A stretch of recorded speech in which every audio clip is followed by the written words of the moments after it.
नमस्कार, मैं हूं गिरीश वानखेड़े और मैं आज रिव्यू कर रहा हूं डंकी का, जो कि एक Hindi social drama feature film है और ये रिलीज हुई है 21 दिसंबर को। डंकी मुझे बड़ी पसंद आई है। ये उन फिल्मों में से है जो कई सालों तक लोगों को याद रहेगी। मेरे ख्याल से इस तरीके की फिल्में बड़ी मुश्किल से बनती है। राजकुमार हिरानी की 5 साल के बाद, संजू के बाद की ये फिल्म है और इसमें भी वो सारे इमोशंस और कॉमिक एलिमेंट्स को बैलेंस किया गया है। इसमें उन भारतीयों की कहानी है जो हमेशा एस्पिरेंट्स रहते हैं विदेशों में बसने के लिए, और जो पढ़ लिख लेते हैं वो तो बस जाते हैं, लेकिन जो अनपढ़ होते हैं, जो किसी भी तरीके से बड़े बनना चाहते हैं, विदेशों में जाके ज़्यादा पैसे कमाना चाहते हैं, वो गैर कानूनी तरीके से विदेशों में जाते हैं। खासकर लंदन में जाने का जो उनका प्रयास है, उस प्रयास को डंकी कहा जाता है। डोंकी इमिग्रेशन, डोंकी फ्लाइट्स,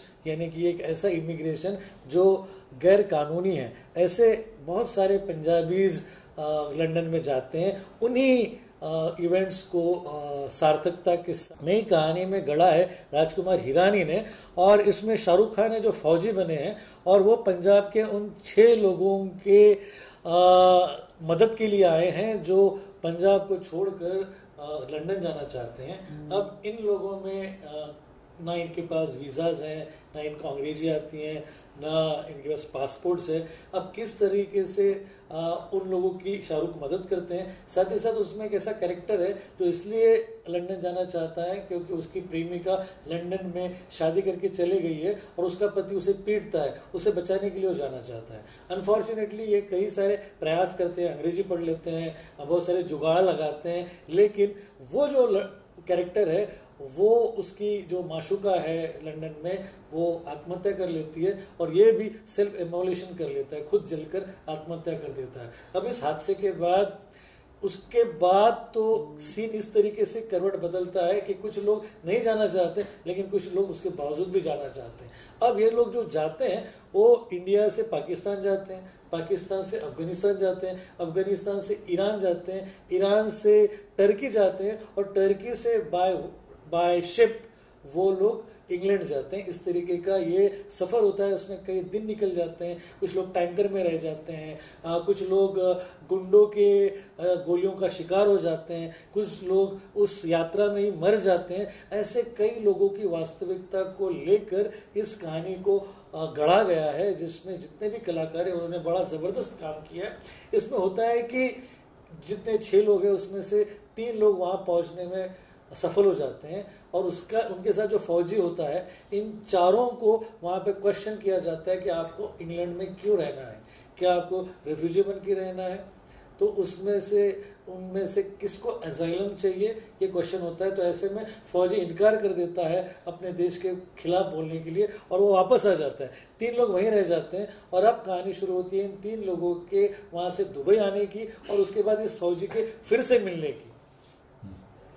अब उनके फिर से मिलने के बाद क्या ये वापस अपने देश में आ सकते हैं, उसकी बड़ी ही हृदयस्पर्शी कहानी है ये डंकी, जिसमें इतने इमोशंस है, इतनी सारी रियलिटी है, इतने सारे कॉमिक एलिमेंट्स है कि बस 161 मिनट की ये फिल्म बस आप देखते ही रह जाते हो। इस फिल्म में जो खामियां हैं, उसमें सबसे पहली खामी है कि इसका सेकेंड हाफ थोड़ा सा लचर है, कहीं ना कहीं थोड़ी सी फिल्म ड्रैग होती है।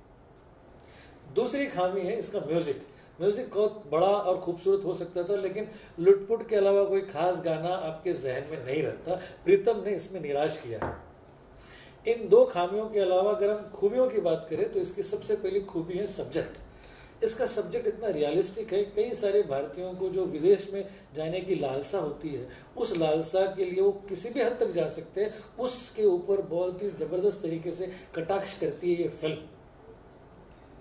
दूसरी सबसे बड़ी विशेषता है इसकी राइटिंग इसमें अभिजात जोशी के अलावा फिर राजकुमार हिरानी ने कनिका ढिल्लन से मिलके तीनों ने ये कहानी लिखी है और कहानी में वो सारे के सारे एलिमेंट्स है, कहानी में सारे वो टच पॉइंट्स है जो आपको छूने में सक्षम रखते हैं। तीसरी विशेषता है इसकी सिनेमाटोग्राफी। इसमें 4 सिनेमाटोग्राफर है, जिसमें मुरलीधरन है, फिर उसके बाद महेश नंदन है, अमित राय है और फिर कुमार पंकज है। और इन चारों की सिनेमाटोग्राफी में वो ताकत है कि सारे विजुअल्स इतने क्लियर है, इतने ब्राइट है, इतने खूबसूरत है और एंगल तो मस्मराइजिंग है।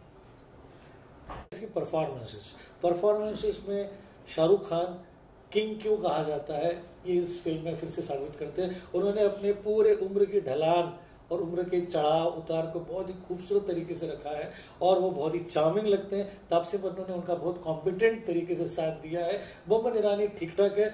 विकी कौशल के कुछ ही सीन्स है लेकिन बहुत ही प्रभावशाली है। इसके साथ जो दो कलाकार है, इसमें एक है विक्रम कोचर और दूसरे अनिल ग्रोवर। इन सारों के परफॉर्मेंसेस काबिल तारीफ है।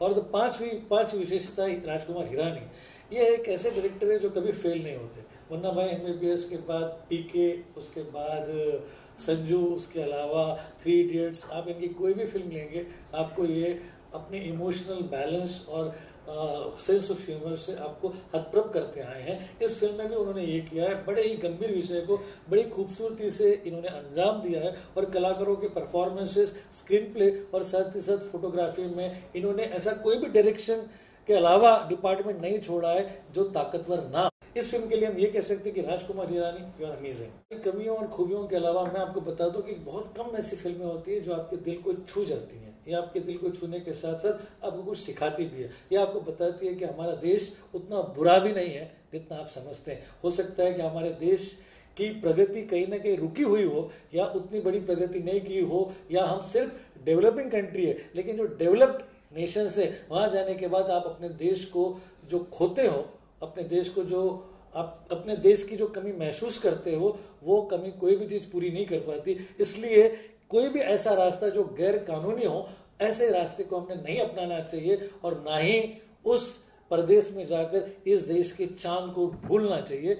इसलिए एक शायर कहते हैं कि हम तो है परदेश, देश में निकला होगा चांद। हम तो है परदेश, देश में निकला होगा चांद, अपनी रात के छत पर कितना तन्हा होगा चांद।